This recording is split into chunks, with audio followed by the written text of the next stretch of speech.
बिस्मिल्लाहिर्रहमानिर्रहीम। मेरा नाम ज़ुहैब अहमद है। मैं हूँ आपका मैथमेटिक्स का टीचर। हमने 9th क्लास के लेक्चर सीरीज़ का आगाज़ किया हुआ है, जिसमें हम यूनिट नंबर 2 को डिस्कस कर रहे हैं और 2.1 को हमने स्टार्ट किया। प्रीवियस लेक्चर के अंदर हमने क्वेश्चन नंबर 4 और 5 को डिस्कस किया 2.1 की, और आज हम इसके लास्ट क्वेश्चन नंबर 6 को डिस्कस करने जा रहे हैं। ये क्वेश्चन पेपर में इंपॉर्टेंट से बहुत इंपॉर्टेंट क्वेश्चन है और इसमें से अक्सर शॉर्ट क्वेश्चन कोई एक पार्ट पूछ लेता होता है। चलिए इस क्वेश्चन को स्टार्ट करते हैं। सबसे पहले क्वेश्चन की रीडिंग करते हैं। कहते हैं एक्सप्रेस का मतलब जाहिर करें। बताइए क्या करें। The following recurring decimals. देखिए रिकरिंग डेसिमल्स क्या होते हैं, मैंने आपको बताया था।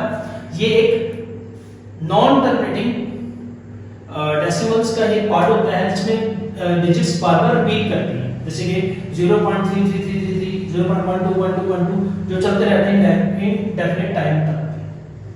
कहते हैं ये रिकरिंग डेसिमल्स हैं, इनको आपने क्या करना है as a rational fraction number, इसको rational number P over Q की फॉर्म में लेकर आना है। वेयर जबकि पी और क्यू आर इंटीजर्स, पी और क्यू इंटीजर्स है, जो कि बताया जी ए जो से रिप्रेजेंट करता है 0 plus minus 1 plus minus 2 plus minus 3 इस तरह कुछ भी हो सकते हैं। Where and Q is not equal to 0, ये हमें पता है रैशनल नंबर की एक शर्त है कि क्यू 0 के इक्वल कभी भी नहीं होगा। अगर आपको रैशनल नंबर और रिकरिंग डेसिमल के मुताबिक नहीं पता तो आप मेरा यूनिट नंबर 2 का लेक्चर नंबर 1 आप देख सकते हैं। उसके अंदर मैंने बहुत डिटेल आपको इन चीजों के मुताबिक बताया, तो उसका लेक्चर का जो लिंक है मैं डिस्क्रिप्शन के अंदर दे दूंगा, तो आप वहां से उसको देख लीजिएगा। अगर आपने रिकरिंग और रैशनल फ्रैक्शन के मुताबिक नहीं पता आपको, तो सबसे पहले आप मेरे उस लेक्चर को देखें, फिर उसके बाद आप इस क्वेश्चन के ऊपर आए। अब क्वेश्चन थोड़ा सा रिवर्स कर दिया। पहले हमारे पास रैशनल नंबर होता था, हमने इसको रिकरिंग डेसिमल के अंदर या टर्मिनेटिंग या नॉन टर्मिनेटिंग के अंदर कन्वर्ट करना होता था। इनके हम रैशनल नंबर से डेसिमल में लेके जाते थे। अब उसने उल्ट कर दिया, अब उसने रिकरिंग डेसिमल दे दिए, अब डेसिमल से ज्यादा फ्रैक्शन में लेके आओ, तो हम प्रोसेस भी उल्ट कर देंगे। देखिए हमारे पास वैल्यू क्या है 0.5 और स्क्वायर बार। इस बार का मतलब मैंने आपको बताया था लेक्चर के बिगिनिंग के, बार हम इसमें डालते जब ये वैल्यू बार-बार रिपीट कर रही होती है, तो उस बार-बार रिपीट करने वाली वैल्यू को हम बार-बार लिखने के बजाय हम उसके ऊपर बार डाल दें, मतलब कि ये पॉइंट के बाद 5 5 5 5 5 चलता जा रहा है इंडेफिनिट टाइम तक। तो उसको स्टार्ट करते हैं। सबसे पहले हमने इसको लेट कर लेना किसी एक वेरिएबल की, तो लेट कर लेते let x is equal to 0.5 और उसके ऊपर बार, यानी कि इसको हमने x के सपोज कर लिया। अब इसको हम ऐसे लिख सकते हैं कि it can be written, it can be written as, हम इसको ऐसे भी लिख सकते हैं। मैंने बताया था इस बार को हटा देते हैं, अगर x that is equal to 0.5555 as so on, इसको इक्वेशन नंबर 1 का नाम दे देते हैं। क्यों? क्योंकि देखिए मैंने बार के मतलब कहा था कि वैल्यू चलती जा रही है, चलता जा रही है, डेफिनेट टाइम तक चलती जा रही है। इसको हम ऐसे भी लिख सकते हैं। अब देखें क्योंकि यहाँ पे डेसिमल के बाद एक ही वैल्यू है, एक ही डिजिट है, और वही इंडेफिनिट टाइम तक रिपीट करता जा रहा है। As it has one digit which is repeating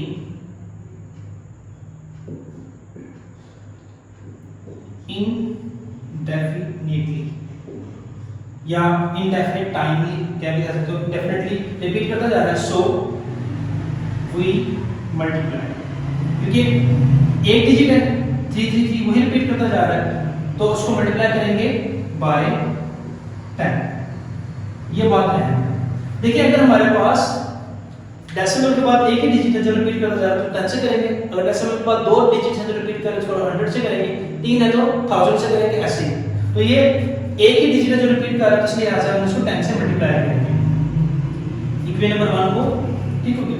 तो so we multiply by 10 equation 1, equation 1 को 10 से मल्टीप्लाई करेंगे। इक्वेशन 1 क्या हमारे पास x, अब खाली इसकी लेफ्ट साइड को नहीं करेंगे बल्कि राइट साइड को भी करेंगे, यानी कि 10 multiply by x that is equal to 10 multiply by 0.5555 as so on। तो ये 10 का जब x कितना होगा 10x, इसी तरीके से जब 10 को 0.55 से मल्टीप्लाई किया तो कितना हो जाएगा हमारे पास 5.5555 as so on। इसको इक्वेशन नंबर 2 का नाम देते हैं। अब कितनी इक्वेशंस हो गई हमारे पास? दो इक्वेशन हो गई, इक्वेशन नंबर 1, इक्वेशन नंबर 2। अब इन दोनों इक्वेशन को आपस में सब्ट्रैक्ट कर देते हैं। Subtract equation 1 and 2। सब्ट्रैक्ट करने का खास तरीका है कि हमने पहले इक्वेशन की लेफ्ट साइड को दूसरी इक्वेशन की लेफ्ट साइड के साथ और पहले इक्वेशन की राइट साइड को दूसरी इक्वेशन की राइट साइड के साथ सब्ट्रैक्ट करना है। तो 10x सेकंड इक्वेशन की लेफ्ट साइड माइनस x इसको एक साथ कर देंगे इज इक्वल टू अब 5.5555 एस ऑन इसको ये सेकंड इक्वेशन की राइट साइड को फर्स्ट इक्वेशन की राइट साइड के साथ माइनस कर देंगे 0.5555 एस ऑन। अब 10x में से 1x निकाला क्योंकि जिसके साथ कोई वेरिएबल है उसको 1 होता है तो हमारे पास आ गया 9x that is equal to अब देखिएगा ये 5.5555 ये 0.5555 से कैंसिल हो जाएंगे क्या बचेगा हमारे पास जस्ट 5 रह जाएगा। देखिए 0 अगर इसको 5 छोड़ दे थोड़ी देर के लिए 5 को स्किप कर दूं तो ये क्या बन रहा है 0.5555 ये भी 0.5555 चलता जा रहा है तो ये आपस में सब्ट्रैक्ट कर देगा जस्ट यहां से 5 रह जाएगा हमारे पास। तो 9 इधर क्या हो गया मल्टीप्लाई करके डिवाइड हो जाएगा x that is equal to 5/9 so ये बात साबित हुई hence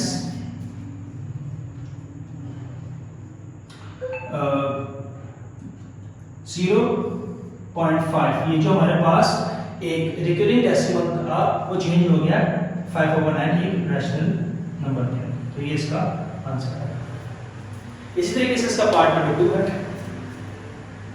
पार्ट नंबर 2 क्या करता है 0.13 के ऊपर बार है मतलब ये चलता जा रहा है तो वही बात करेंगे late x is equal to 0.13 तो क्या it can be written as x that is equal to 0.13 as so on इसको इक्वेशन नंबर 1 का नाम दे देते हैं। अब क्या करते हैं मजीद हम इक्वेशन नंबर 1 को और 100 से मल्टीप्लाई करेंगे क्योंकि इसके डेसिमल के बाद 2 डिजिट्स आ रहे हैं। यहाँ पे डेसिमल के बाद एक डिजिट रिपीट कर रहा था यहाँ पे डेसिमल के बाद 2 डिजिट रिपीट कर रहे हैं as 2 digits are repeating indefinitely so multiply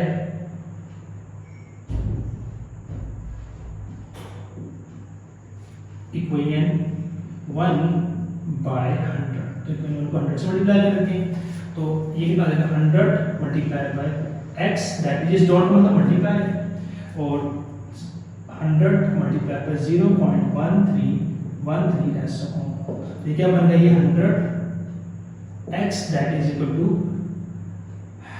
13.31313 ऐसा इक्वेशन नंबर 2 बन गया। अब क्या करें इक्वेशन नंबर 2 और इक्वेशन नंबर 1 को सब्ट्रैक्ट करने के सब्ट्रैक्टिंग इक्वेशन 2 एंड 1 इक्वेशन 2 और 1 को सब्ट्रैक्ट कर देते हैं तो सब्ट्रैक्ट करने का तरीका होता है लेफ्ट साइड के साथ और राइट साइड के साथ 100x minus x that is equal to 13.1313 as so on minus 0.1313 as so on 100x में से 1x निकालें 99x that is equal to 13.1313 में 0.1313 को सब्ट्रैक्ट किया जस्ट 13 रहेंगे तो x that is equal to 13/99 so yeah hence 0.13 के ऊपर बार that is equal to 13.99 देखिए ये हमारे पास एक रिकरिंग डेसिमल था जो कि हमारे पास एक रैशनल नंबर के अंदर कन्वर्ट किया। इसी तरीके से पार्ट नंबर 3 है बिल्कुल नेट कर लेंगे हम x is equal to 0.67 ऊपर बार it can be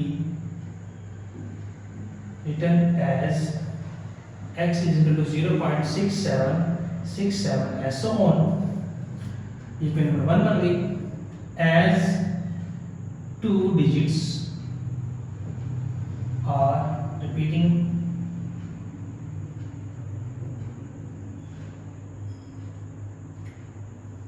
indefinite time so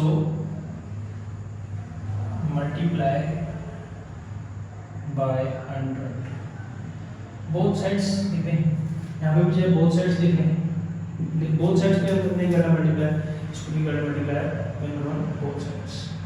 both sides पे करना है। तो कितना आ गया ये 100 multiply x that is equal to 100 multiply by 0.6767 and so on 100 x that is equal to 67.6767 and so on equation number 2 बन गई। अब हमें करना क्या होता है, इक्वेशन नंबर 2 इक्वेशन नंबर को सब्ट्रैक्ट करना होता है, सब्ट्रैक्ट इक्वलिंग टू एंड 1, तो 100x minus x left side को लेफ्ट साइड के साथ और राइट साइड को राइट साइड के 67.6767 and so on minus 0.6767 and so on to 99x that is equal to 67 x that is equal to 67 over 99। तो hence ये बात साबित हुई, क्या साबित हुई कि 0.67 के ऊपर part that is equal to 67.67 over 99। तो ये हमारे पास आ गया। तो ये एक अहम सवाल है पेपर में शॉर्ट क्वेश्चन के पॉइंट ऑफ व्यू से, तो आप इसको अच्छी तरीके से समझ लीजिएगा। नहीं से अगर आपको लेक्चर की समझ में आई तो एक दफ़ा फिर इस लेक्चर को शुरू से आप अच्छे तरीके से देखिएगा, इसको लेक्चर को शुरू में ले जाके दोबारा इसको रिपीट करके देखें ताकि इस लेक्चर को अच्छी तरीके से समझ में आए। फिर भी किसी किस्म का कोई सवाल नीचे कमेंट सेक्शन में आप मेरे से पूछ सकते हैं। अपना बहुत ख्याल रखिएगा, मिलते हैं नेक्स्ट लेक्चर में। अल्लाह हाफिज़।